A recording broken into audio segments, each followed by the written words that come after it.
You can judge me for saying this, but I genuinely do not care anymore. This girl is the worst thing that ever happened to the toys in Toy Story. Yeah, I'm talking about Bonnie. The sweet, innocent, toy-loving little girl everyone adores. Because I've watched this whole series front to back, more than once, and every single time I notice the same thing. Everybody's out here calling Sid a villain, calling Lotso a villain, calling Al a villain, and nobody sees the real problem that's been standing right in front of us the entire time. She stole Woody on day one, she forgot every single one of her toys the second a tablet showed up, and when Woody left forever, she didn't even flinch. And today, with the receipts, evidence by evidence, I'm going to prove it to you. Fair warning, by the end of this video, you are never going to look at that little girl the same way again. Because maybe the real question here is this: why did we call Sid evil in about 2 seconds flat, but for Bonnie, we always find an excuse? Real quick before we get into the case, let me just say this up front. Everything you're about to hear is completely my own opinion, my personal take on a movie series I genuinely love. This is just me sharing how I see it, one fan to another, nothing more. You're totally allowed to disagree, and honestly I hope some of you do, because that's what makes this fun. Okay,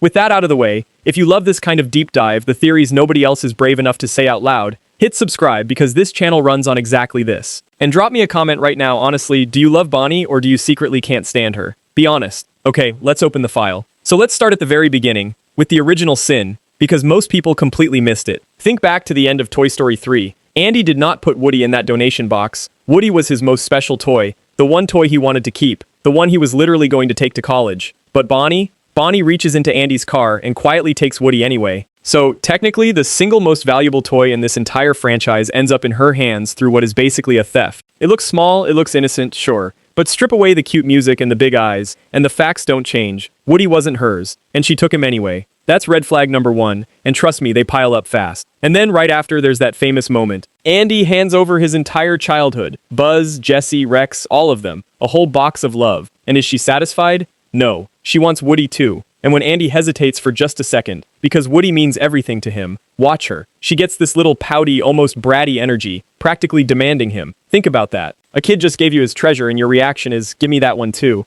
That tiny moment of greed is the first real crack in the mask. But here's where it gets worse, because this is about a promise. When Andy gave Woody away, he made her promise, look at me, promise you'll take good care of him. And Bonnie said yes. And then in the 4th movie, she forgot that promise completely. She shoved a legend, a loyal leader who spent years being the heart of that room, into the bottom of a closet to gather dust. She literally took his sheriff badge, the biggest piece of his whole identity, ripped it off him, and pinned it on Jessie. Do you understand how disrespectful that is? That's like erasing who someone is and handing the pieces to somebody else. And when they play, she ignores him. Woody actually tries, he climbs out of that closet, he tries to get picked, and she looks right past him and grabs other toys. Every single time. This is the same toy she was practically crying over when she begged Andy for him. Where did that girl go? And, okay, real talk for a second, this is the part that actually gets me heated, because it's not even that she got bored, it's the hypocrisy. You fight to get a toy, then you toss him in a corner like he's nothing. That's not a kid losing interest. That's a pattern. And speaking of patterns, let me show you the most damning one of all. Watch how she treats her toys like a conveyor belt. First, she has her own toys. Then Woody shows up and boom,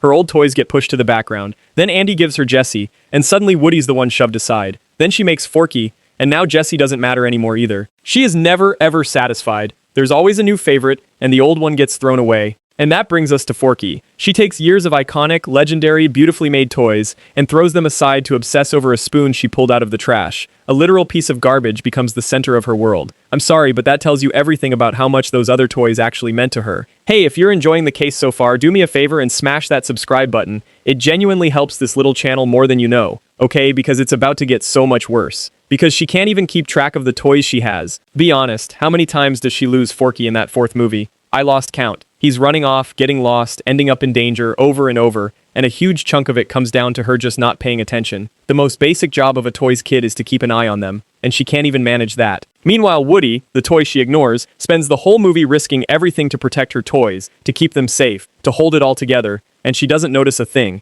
And here's the emotional gut punch, the one that really exposes her. When something small goes wrong, she overreacts, she throws these dramatic little fits, the whole world has to stop. But at the end of the 4th movie, when Woody leaves the group forever, when the heart and soul of this entire series walks away, she doesn't even notice he's gone for the longest time. Sit with that. She sobs over a trash spoon, but she waves goodbye to Woody, the character this whole franchise was built on, and feels absolutely nothing. That is not the reaction of a consistent, loving kid. That is the reaction of someone who only ever cared about her latest little obsession. And you'd think that was rock bottom, right? Oh no. Because then came the 5th movie, and honestly, Watching it, I had to physically stop myself from cursing out loud in the theater, because in Toy Story 5, it gets even more ridiculous. The moment she gets her hands on this new smart tablet, this lily pad thing, she completely forgets her toys exist. The same Jessie she made her favorite, the one she gave Woody's badge to, gets tossed aside and ignored for a screen. She gets so hooked on this app called The Pond, just messaging strangers because she's struggling to make friends, that she basically kills playtime altogether. And here's the wild part. Even when the so-called friends on that app start bullying her, mocking her, she still doesn't go back to the toys who love her unconditionally. She picks the tablet, every time. And the few times she does play, it's gotten weird. She's staging these bizarre little scenarios, poisoning Rex off and making Buzz give him some dramatic rescue, dressing toys up in strange costumes for over-the-top pretend weddings, forcing them into roles they clearly don't want. She's not building those special one-of-a-kind bonds anymore, she's just chasing whatever the kids on her screen are into, losing her own personality in the process. Her whole room, her loyal toys, get overrun by this wave of technology, Wi-Fi, gadgets, and she doesn't care at all. It got so bad, so out of control that Woody had to come out of retirement just to save them, and in the end, her own parents had to step in and shut the tablet's chat feature off, because she'd lost herself so completely to a screen. And think about how far she fell as a character. In the third movie, she was this sweet, imaginative, creative little girl who genuinely adored her toys. And by now, careless, distracted, bored of everything in 5 minutes. It's like they took a good kid and slowly turned her into everything that's wrong with how we treat the things that love us. And I know exactly what a lot of you are typing in the comments right now. She's just a kid, you're overreacting, kids get bored, kids lose things, that's normal. And,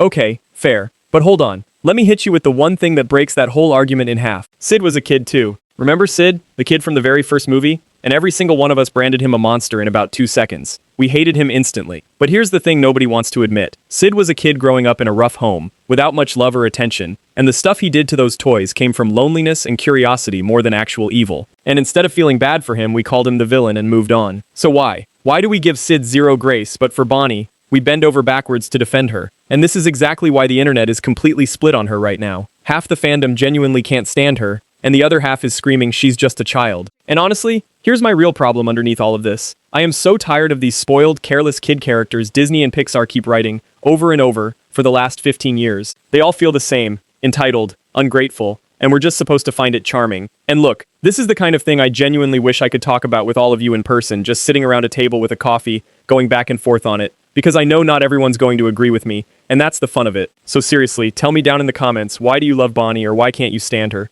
I read every single one, because here's where I land, after all of it. This whole series was always about one sacred thing, the bond between a kid and their toys. Andy understood that. Andy loved those toys for a lifetime, protected them, and when it was time, he gave them away with tears in his eyes. He honored them. Bonnie took that gift, that legacy, that responsibility, and treated it like a phase, like decoration, like something to throw away the second a screen lit up. And you know what? I keep thinking, I really do wish Andy had given those toys to literally anyone who would have loved them the way he did. Because the real hero of this franchise was never the little girl who forgot them for a tablet. The real hero was the kid who never stopped caring. And maybe that's the saddest truth this whole series accidentally taught us. That sometimes the person who gets everything you love is the one who deserves it the least. So that's my case. That's every clue that the real villain of Toy Story was hiding in plain sight the whole time, behind a sweet little smile. And again, at the end of the day, this is all just my personal opinion, my own way of reading these movies, and it's totally okay if you see it completely differently. That's the whole point of talking about this stuff. So do you think I'm right, or do you think I've completely lost it and she really is just an innocent kid? And be honest, who did you love more, Andy or Bonnie? Drop it all in the comments because you genuinely decide what I dig into next. If you made it all the way to the end, you're exactly the kind of person this channel is for. Hit subscribe if you're new, share this with a friend who never trusted Bonnie either, and I'll see you in the next one. Take care of yourselves out there. And remember, sometimes the scariest villain in a story isn't the one with the creepy house or the evil laugh. Sometimes it's the sweet little face we all agreed not to question.